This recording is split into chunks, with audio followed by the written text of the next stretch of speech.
சட்டமன்ற உறுப்பினர் மற்றும் அதை சார்ந்த பெற்றோர்களுக்கும் என்னுடைய நாடக தந்தை சகோதரதாஸ் அவர்களிடையே 102வது ஆராதனை கலை விழா முன்னிட்டு இந்த விழாவை சிறப்பிக்க வருகை தந்த அத்தனை உள்ளங்கள் சார்பாகவும் அன்பான வணக்கத்தை தெரிவித்துக் கொள்கிறோம்.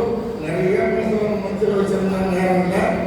என்னோட காலகாலம் போறவங்களுக்கெல்லாம் நேரம் ஆகி போச்சு, ரொம்ப தூரம் போகணும், மழை வர மாதிரி இருக்குது, எல்லாம் இருசக்கர வாகனத்தில் வந்திருக்கிறாங்க. அதனால நாடகத்தையும் 2 மணி நேரம் நாடகத்தை 1 மணி நேரமாக நாங்கள் கொஞ்சம் அதை சிறுசுப்படுத்தி நடத்திருக்கிறோம். அது மட்டுமல்ல, எனது ஐயா உளுந்தூர்பேட்டை காலம் சென்ற தெய்வ திரு ஜெயராம் போன்ற ஐயாவர்களுக்கும் சங்கரதாசன் ஐயாவர்களுக்கும் ஒரு தொடர்பு இருக்கிறது. என்னையுடைய நாடகத்தை எழுதி கொடுத்தாரு. இவர் தான் நாடக தந்தை. எங்க அப்பா அம்மா சொத்து இல்லைன்னா கூட இவர் எழுதி கொடுத்த சொத்து தான் எங்களுக்கு. அதை வச்சுதான் ஊருக்கு நாடகம் நடத்துறோம். அது போன்று நாடகம் நடத்துகின்ற பொழுது எங்களுக்கு ஊதியம் முதல்ல இதை சொல்ல ஆசைப்படுறேன். ஒரு இரவுக்கு 300 ரூபாய். நான் முதல்ல உளுந்தூர்பேட்டை நகர் ஜெயராம் ஐயா அவருடைய நாங்கள் நடிக்கும் போது 300 ரூபாய். அப்போ முக்கியமாக குரவன் போடுற ஆளு வரல. நான் வெறும் மட்டும் தான் ஆடுவேன். பண்ணி எல்லாருமே ஒரு அன்பா பேசி கூப்பிடுவோம். அதே போடுறேன். ஜெயபால் கிருஷ்ணமூர்த்தி அப்படின்னு கூப்பிடுவாரு. பயங்கரமா இருக்கும், கொஞ்சம் குள்ளமா இருப்பாரு. ஆளை பார்த்தா பயங்கரமா இருக்கும். இந்த உளுந்தூர்பேட்டை வட்டத்தில் அவர் பேசி மீறி யாரும் பேசியது கிடையாது. முதல்ல குரல் போடுறா, நான் பார்த்துட்டேன். பகல் பூரா ரெக்கர்ஸ் எடுத்து இரவு போறோம். எனக்கு அன்னைக்கு 300 ரூபாய் தான் ஒரு குழுவுக்கு. எனக்கு 100 ரூபாய் முதலாக கொடுத்து என்னை நடிகனாக குறவனாக பல இயக்கமாக இயக்கி. அதே மாதிரி இன்னொரு விஷயம் என்னன்னா, சாப்பாடு முக்கியம் எங்களுக்கு. அப்பெல்லாம் காசு எனக்கு 300 ரூபாய் சம்பளம். சாப்பாடு முக்கியம். அவர் என்ன பண்ணுவாருன்னா, ஒரு ஆடு 10 கிலோ உள்ள ஒரு ஆட்டை வந்து அறுத்து சொல்லுவார். இப்ப நான் போய் கறி எடுத்து போடுறாங்க. கொட்டாயில ஆட்டுக்காரன் உரிப்பான். இவரு சேர்ல உட்கார்ந்துருப்பாரு. அந்த ஆட்டுக்காரன் ஆட்டை உரிச்சு தோல், காலு, தலை இது மட்டும்தான் குடல் போகும் கிடையாது. மீதி எவ்வளவு அந்த கறி இருக்குதோ அந்த கறி 15 பேருக்கு 10 கிலோ கறி 15 பேருக்கு. நாங்க என்னன்னா உட்கார வச்சு சேர் கூட வந்து போற அவங்க எதுலாம் சாப்பிடணும். யாராருக்கு இலையில எவ்வளவு வைக்கிறாங்களோ அதெல்லாம் சாப்பிடணும். இதுல ஒரு பிரச்சனை என்னன்னா, நான் குழந்தையிலேருந்தே கறி சாப்பிட மாட்டேன், மீன் சாப்பிட மாட்டேன், கருவாட்டு குழம்பு சாப்பிட மாட்டேன். என் இலையிலையும் முக்காக்கில் கறி இருக்குது. இவரை பார்த்த உடனே முக்காக்கில் கறியும் வயதுக்கு சாப்பிட்டாங்க. இப்படியெல்லாம் கலைஞர்கள் அவ்வளோ அபிப்பிராயம் உள்ளவர். அது மட்டுமல்ல, நாடகம் முடிஞ்ச பிற்பாடு 6 மாதம் எங்களுக்கு நாடகம் கிடையாது. இந்த 6 மாதத்துக்கு கிட்டத்தட்ட ஒரு 20 நடிகர்கள் 30 நடிகர்கள் அவங்க வீட்டில் தேடி போவாங்க. போகும்பொழுது எல்லாருக்கும் ஒரு 1/2 மூட்டை கம்பு, ஒரு 1/2 மூட்டை கேவலம், ஒரு 4 பிடி அரிசி, இந்த கையில பணம் வச்சுக்கிட்ட 100 வச்சுக்கலாம் 50 வச்சுக்கிட்டு. அந்த காலத்துல இந்த கலைஞர்கள்லாம் நாடக தந்தையா இருந்து எங்களை காப்பாற்றியவர்கள். இந்த ஒரு வட்டாரத்தில் உள்ள கலைஞர்கள்லாம் ஆதாரமாக இருந்தவர்கள். அவங்க என்ன சொல்லுவாங்க, இன்னைக்கு நாடகம் நடக்கல அப்படின்னு தெரிஞ்சுக்காம சொல்லக்கூடாது. ஒரு வித்தியாசமா சொன்னதால ஜனங்கள் வருவாங்க. ஏன்னா வருஷத்துக்கு கொஞ்சம் கூட்டம் குறைவாக தான் வரும். அதனால விக்ரமா எல்லாம் சிறப்பாக செய்யணும். இது நல்ல நாடகம், அருமையான நாடகம். தாய்மார்களால் அவசியம் பார்க்க வேண்டிய ஒரு நாடகம். என்ன கண்டிக்காக நாங்கள் ஆம்பளை வந்திருக்கிறோமா, எனக்கு ஆம்பளை அந்த நாடகத்தை பார்க்கறதா தான் பொம்பளை மட்டும் தான் பார்க்கணுமா அப்படிலாம் நினைக்காதீங்க. பொம்பளை தான் பார்க்கணும், ஆம்பளை தான் பார்க்கணும். குறிப்பா அவசியமா பெண்கள் பார்க்கணும்.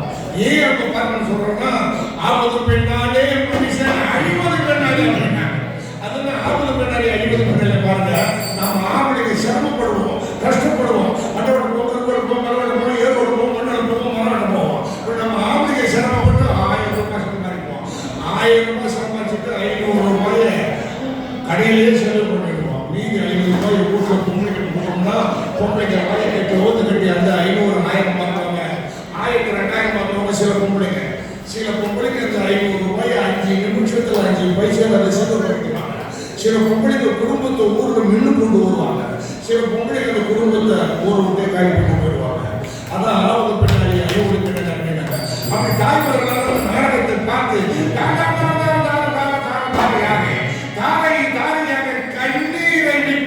கதறி கதறி கதறி கதறி கதறி கதறி எழுகின்ற கேள்வி கேள்வி எழுகின்ற ஏராளமான சோழ காட்சியில் இருந்த நாடகம் நமது இளைஞர்களெல்லாம் வாய்ப்பு செய்யக்கூடிய சிரித்து சிரித்து சிரித்து நிகழக்கூடிய நீங்கள் எல்லாம்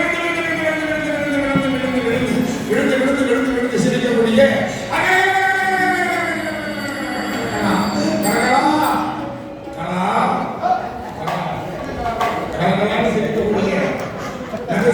நாடகம். அது மட்டுமல்ல, இந்த சங்கதாசாமி ஐயா தலைவர் சொன்ன மாதிரி ஒரே இரவில் எழுதிய நாடகம் அபிமன்யுக்காக. இது ஒரு காதல் காவியம்.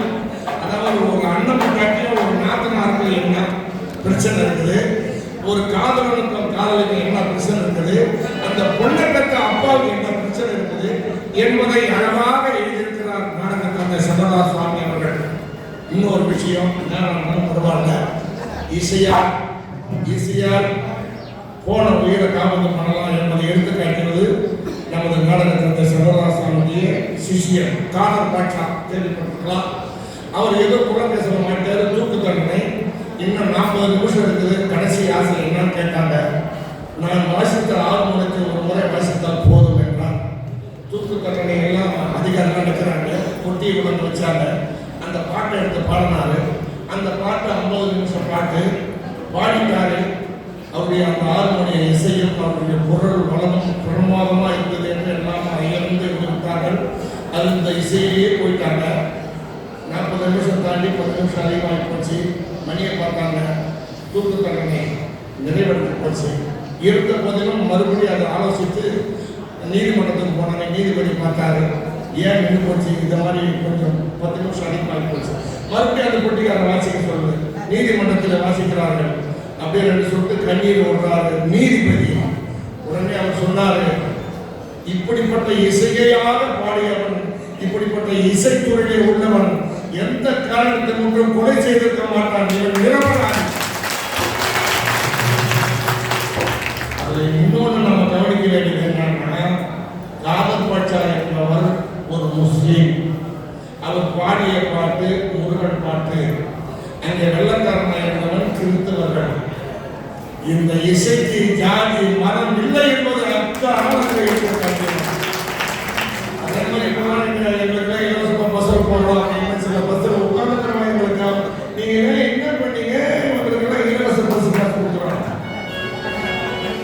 இந்திய சுதந்திரம் அடைவதற்கு 50% நாட்டுப்புற கலைஞர்கள், நாடக கலைஞர்கள். விஸ்வநாதன் தாஸ் அவர்கள் வெள்ளக்காரனை மறைமுகமாக வெள்ளை போக்கு பறக்குது, அதை அடித்து தொடுத்தணும், எத்தனை முறை ஜெயிலுக்கு போயிருக்கிறான். இப்படி எல்லாம் தான் நாடகத்தந்தை இந்த ஈழசர் நாடகத்தந்தை சங்கராசாமியுடைய சிஷியன் TK சண்முகம் அவர்களால் ஏற்படுத்தியது. அதனாலே தான் அந்த நாடக கலைஞர்களுக்கு, நாட்டுப்புற கலைஞர்களுக்கு ஈழசர் நாடகம் சார்பாக எங்களுக்கு ஓய்வு ஊதியம் நலத்திட்டங்கள், எங்கள் பிள்ளைங்க படிக்கிறதுக்கு, எங்கள் பசங்க கல்யாணத்துக்கு நாங்கள் 25,000 உயிரோடு இருக்கும்போது 3000, நாங்கள் செத்துட்டோம் எங்கள் மனைவிமாருக்கு 3000 வழங்கி கொண்டிருக்கின்ற அந்த அரசு கலைஞர் ஆட்சியிலிருந்து தொடர்ந்து வருகிறது. அதுக்கு முன்னெல்லாம் கிடையாது என்பதை இந்த ஆட்சி மேலும் மேலும் நிலைத்திருக்க வேண்டும் என்ற கலைஞருக்கு உறுதியாக வேண்டும் என்று வேண்டிக் கொண்டு வண்ணம் தமிழ்